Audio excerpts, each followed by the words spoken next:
room. Your body shimmers in that little black dress as you walk across the room.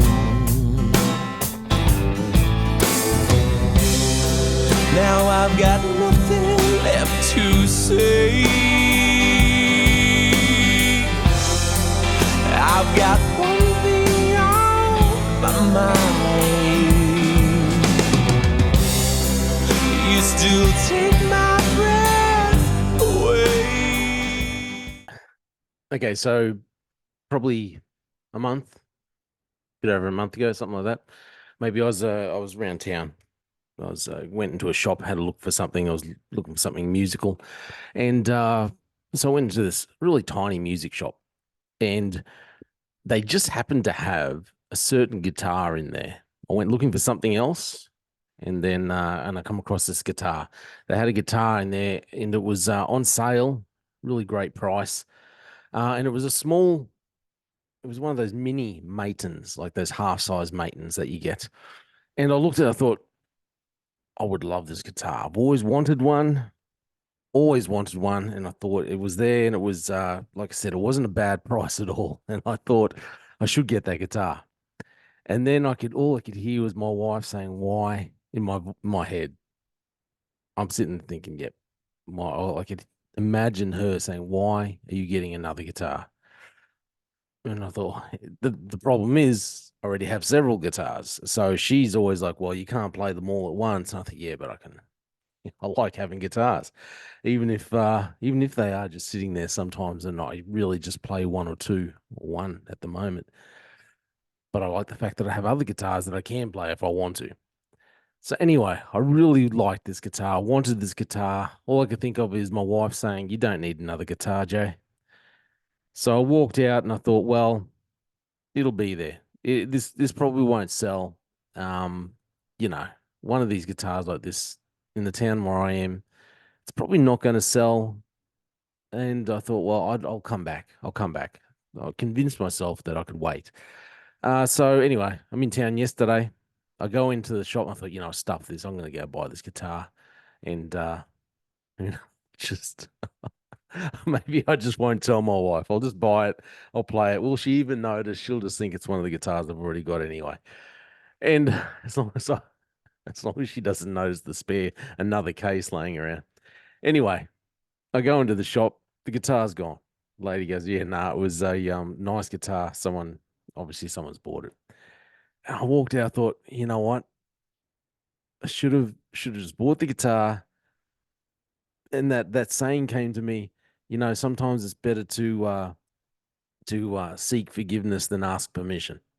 And which I'm not saying is the best saying, but that did come to me. I thought, yep, Jay, that's what I should have done.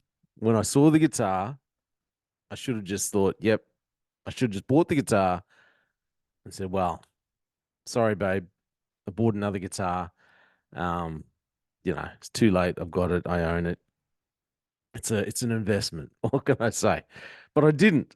So I'm walking out yesterday thinking, yep, I should have asked forgiveness. I should have been seeking forgiveness and then asking permission. Then I would have had another guitar. I would have had one of those mini Matins. Oh, I played it too while I was in the shop. It was good. It was a good guitar. I'll have to go get another one. Anyway, so I was reading this. I was reading this article. And I thought this is exactly what the government are doing. You remember a few weeks ago, I think it was. I did an episode, and it's about how Australia is struggling with housing at the moment, and also employment in some areas. Okay, um, and the problem is the government is just allowing more and more immigrants in. And like I said, there's nothing. I think Australia needs immigration.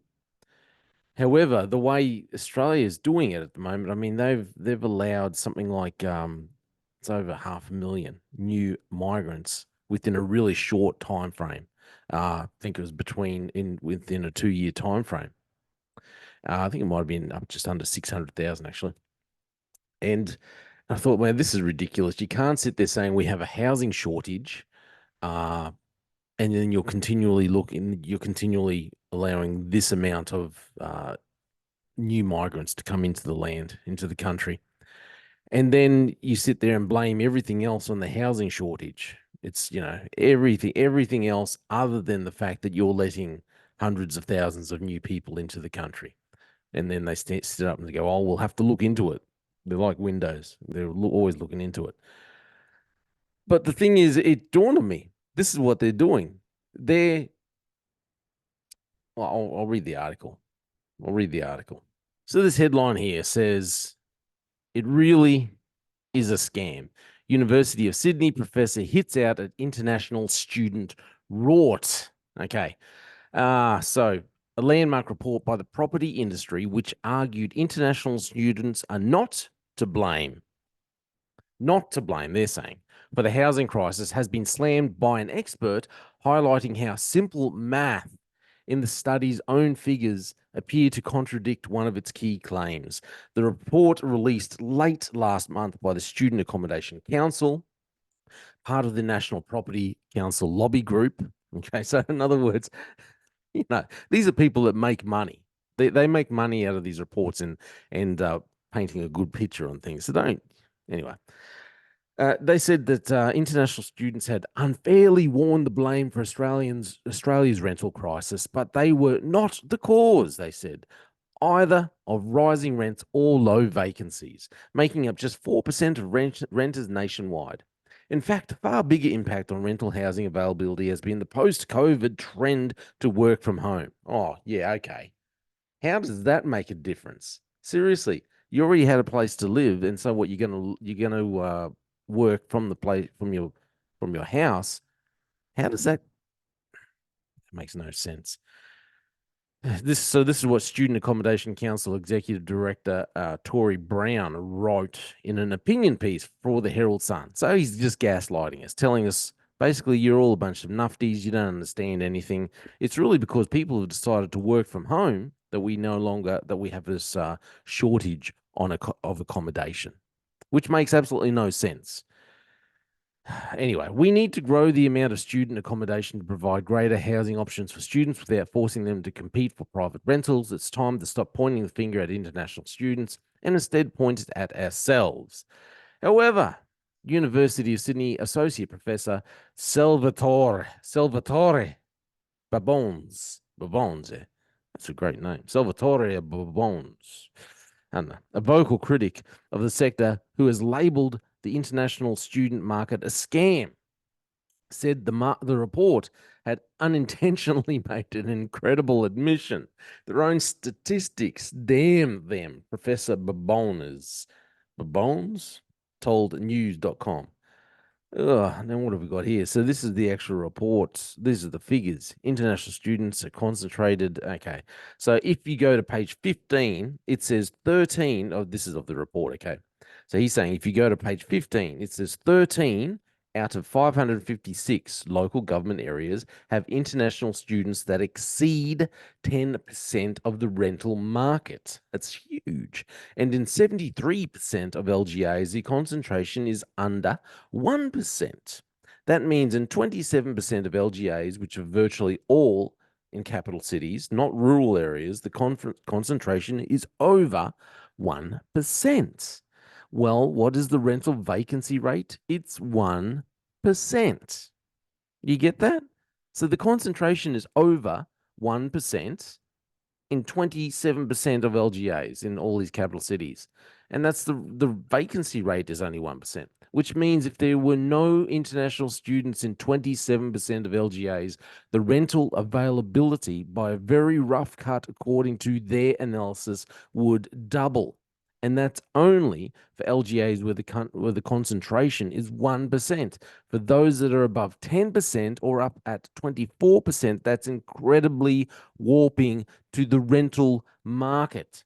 The Student Accommodation Council report identified Adelaide and Burwood as the LGAs with the highest concentration of international student renters at 24%, followed by Melbourne at 21.8%, Strathfield on 17.6%, Bayside on 15.8%, and Sydney on 14.6%, Perth, Hobart, Monash, Georges River, Kenning-Cumberland, and Whitehorse were all above 10%. They didn't do the simple maths that Professor Babons said. In their mind, they were showing that international students had no impact on the rental market. They didn't realize their own data they're promoting actually contradicts their claims. It's because that is because they treat us, the general public, like we're idiots. They've just decided it's better for them if they ask forgiveness at a later date rather than beg permission now. That's all they've done. They don't want to tell everyone what's going on. They don't want to admit what's going on, even though the figures bear out exactly what's happening. And even though we all know what's happening because we're not the fools that they think we are, that they treat us like, everyone can see that, we've got a housing shortage, and it's because we have all these international students, all these new migrants coming into the land, but they treat us like fools anyway. But this is what they're doing. They're simply going to do what they want, and then later down the track, when it's all too late, then they say, "Oh, yep, we made a mistake. Please forgive us, and then give us another term. Please forgive us, and can you vote for us again? We'll promise we'll fix it in the future." But by then it's too late. They've already got it. Anyway, let me know what you think. I'm Jay Fallon. Thanks for listening to The Slippery Slope. Got my eyes straight ahead, got my head in the game. With the red light on, I'm just waiting for the change. Get my head down